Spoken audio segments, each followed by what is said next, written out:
שלום עליכם, אנחנו נמצאים כרגע בציון הקדוש של מורנו ורבנו, רבנו אור החיים הקדוש, רבנו חיים בן עטר.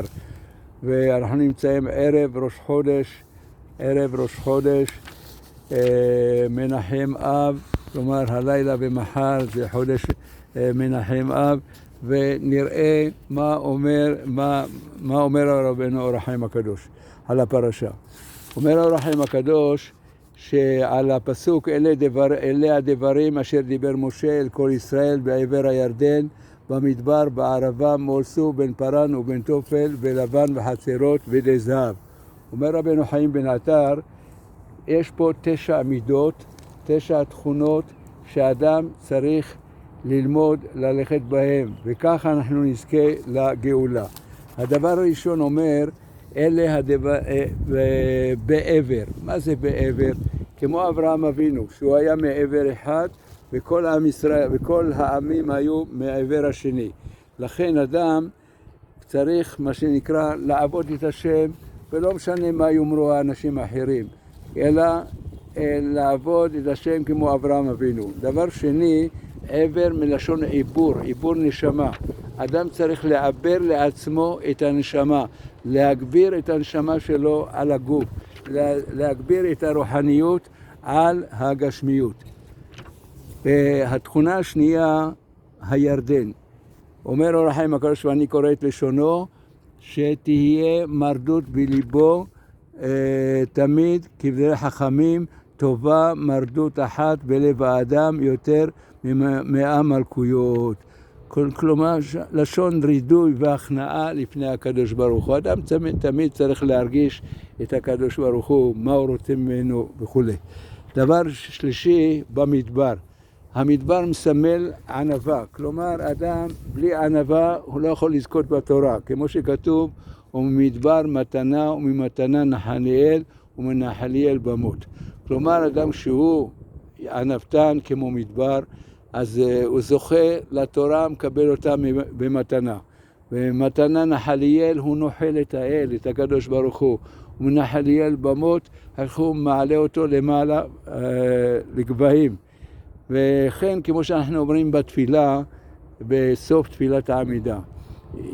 אלוהי נצור לשונו מרע ושפתיי מלרמה וכו', ואנוכי כעפר באפר. כלומר, אדם צריך להיות כמו עפר באפר. אם רוצה שהתפילות שלו יתקבלו, אז צריך להיות ענוותן. זה משפט כמו משה רבנו, שכתוב עליו, ואיש משה ענב מאוד כל האדם אשר על פני האדמה. אחר כך מול סוף. מה זה מול סוף? סוף. כל אדם יש לו סוף. כל אדם מת בסוף.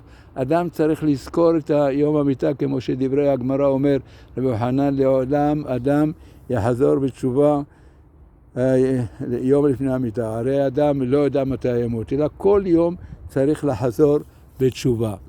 גם העניין, כן, כמו שאומר רבי אליעזר, סליחה ושוב יום אחד לפני מיתתך.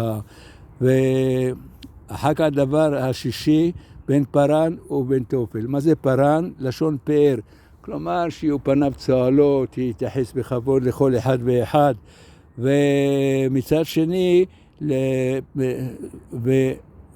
ותופל, כלומר יהיה תמיד תפל, מפחד שמה יעבור על רצון הבורא יתברך. מה זה בלבן? הדרגה השביעית, בלבן שיהיה זך וטהור כמו צבע הלבן. אם יהיו חטאיכם כשנים כשלג ילבינו. אומר דוד המלך, מי יעלה בהר אדוני ומי יקום במקום קודשו? שואל 2 שאלות. גם קודם כל מי יעלה, מי האיש שיגיד שאני באמת זוכה לעלות, בכלל הולך בכיוון של עבודת השם, הר השם. אבל שאלה שנייה, מי יקום במקום קודשו? כלומר, מי זה יכול לומר, אני כבר ממוקם בקודש ואני בסדר גמור. אז עונה דוד המלך 2 תשובות, נקי כפיים ובא לבב. על השאלה הראשונה, מי יעלה בהר השם, אדם קודם כל צריך להיות נקי כפיים. כלומר, לא לגנוב, לא לגזור, לא לעשות דברים מעשיים רעים. ובא לבב כשהיא גם בפנימיות, כלומר, לא רק ניקיון כפיים, אלא גם מה שנקרא הלב, מה שנקרא בר לבב. אדם צריך להיות בפנימיות שלו, שהפנימיות כמו החיצוניות. בחצרות, רומז לחצרות בית השם. כמו שכתוב בתהילים, שתולים בבית אדוני וחצרות אלוהינו יפריחו. בבא סאלי מספר שלמה אם נקראים אבוחצירא, הנה משם רחוק אנחנו נראה את הציון של רבי מאיר אבוחצירא, בן של רבי בבא סאלי והנכד שלו רבי אלעזר אבוחצירא. ואז שם אומר למה נקראים אבוחצירא? אבי חצירא, כלומר מלשון חצר, שהם היו מסתגרים לפעמים שבוע, שבועיים, חודש בתוך איזה עליית גג, בתוך איזה חצר, יושבים ועוסקים בתורה מבלי שמישהו יפריע להם. אחר כך בדי זהב. די זהב אומר די לזהב, אדם די לחומריות, הרי אדם יש לו 100 מנה רוצה 200, יש לו 1,000,000 רוצה 2 מיליון, יש לו 2 מיליון רוצה 10 מיליון. אין סוף. אדם צריך להסתפק במה שיש לו. הרי אנחנו אומרים בברכת המזון, אנחנו אומרים, הרחמן הוא יברך כל אחד ואחד ממנו בשמו הגדול, כמו שנתברכו אבותינו אברהם, יצחק ויעקב, בכל מכל כל. מה זה בכל מכל כל? אברהם אבינו, כתוב באדוני ברך את אברהם הכל.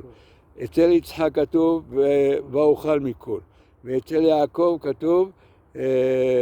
יעקב כתוב יש לי כל. הרי בא אליו עשיו ואומר לו קח, אתה יודע, אומר לו לא, אומר לו עשיו יש לי רב, לא אומר יש לי כל. כלומר, כל מה שיש לי זה מה שאני צריך. אדם יש לו בית של 3 חדרים, וואי, יגיד איזה ארמון יש לי, אישה כך וכך, יש לי אישה הכי טובה בעולם, יש לי משכורת כך וכך, זה מה שאני צריך.